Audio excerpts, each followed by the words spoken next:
Dhe babi mbetet I plagosur atë.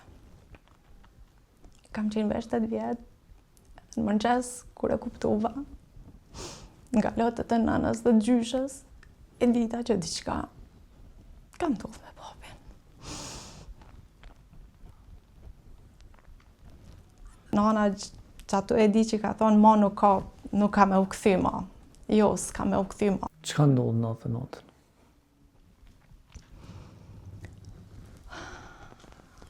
Në 99-ën, ne ishim në malet e Birishës për 3 muaj radhazi. Atje ishte edhe shtabi I përgjithshëm I UÇK-s dhe një pjesë e ushtrisë çlirimtare të Kosovës. Siç e dini, është territori I vetëm në të cilin nuk kanë prekur forcat serbe. Por, si të izoluar në një farë forme në ato bjeshk, popullata kishte vështërsi përveç frikës së sulmit nga forcat serbe, edhe vështërsi edhe më të rënduara tjera që rrjedhin nga mospasja e gjërave elementare ushqimore. Kështu shpesh ushtarët e ushtrisë çlirimtare të Kosovës me burrat që ishin civil në atë pjesë organizonin, themi, forma të ndryshme të furnizimit me ushqim. Dhe këto organizime I bënin kryesisht natën që të mos diktoheshin nga forcat serbe.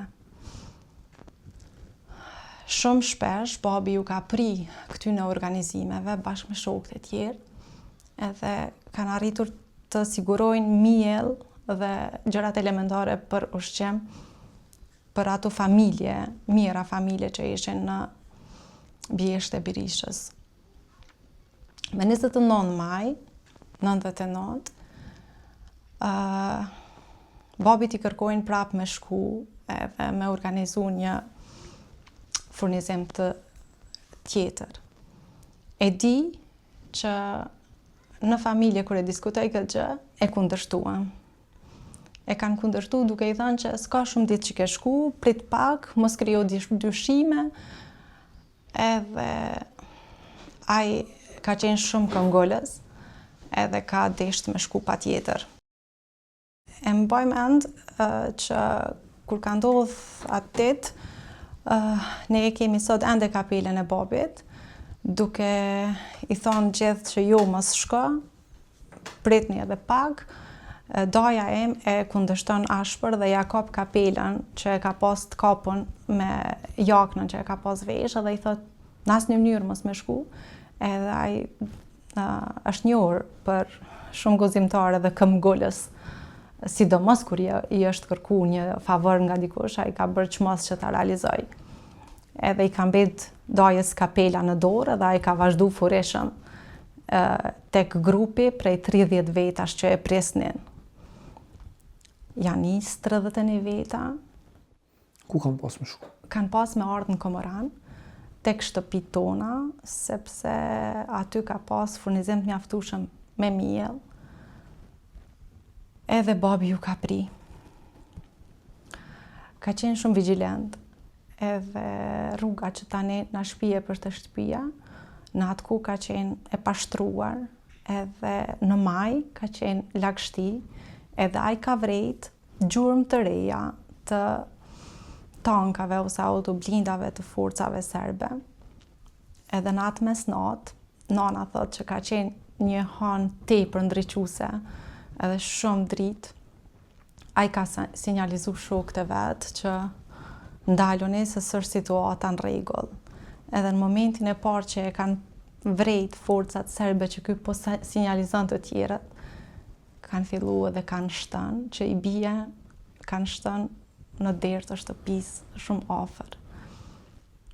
Babin e plagosin. Babi ka qenë civil atë? Atë ditë babi ka qenë civil bashkë me 30 veta tjerë civil. Babin e plagosin në këmbë,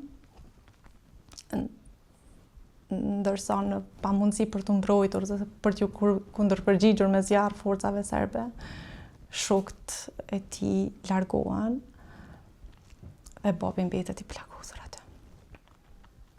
Kam qenë veç 8 vjetë, në mëngjes kur e kuptova, nga lotët e nënës dhe gjyshës, e dita që diçka ka ndodhur me babin.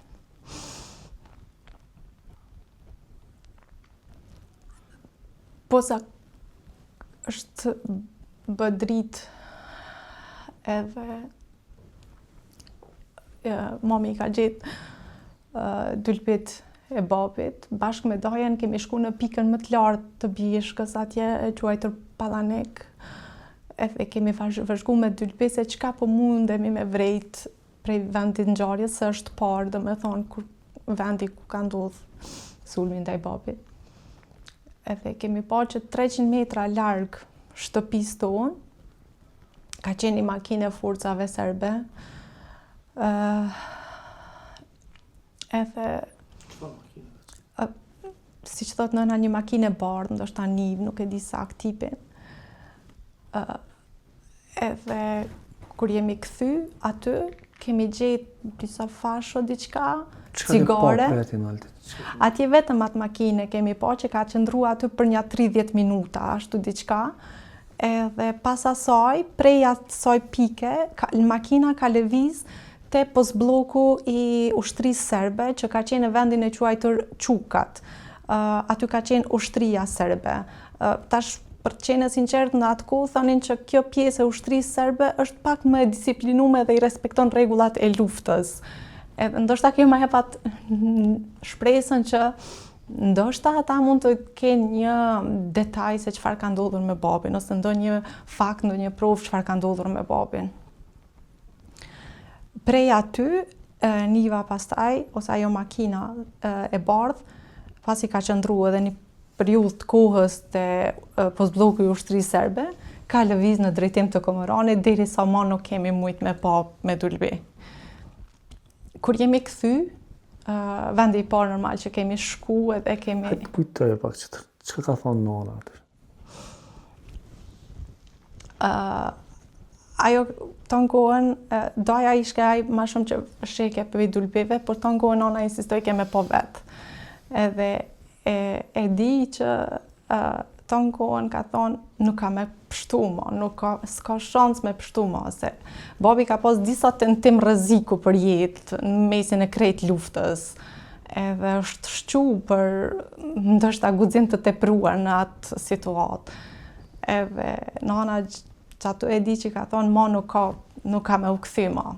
Jo, s'ka me u kthy ma, se rama në duart e tyre, si që ka thonë ajo, ra në duart tyne dhe ma nuk kthehet i gjallë. Po del që edhe ashtu ndodhi, sepse tash e 26 vite, sikur të ishte i gjallë, do të gjente një formë për të kthyer.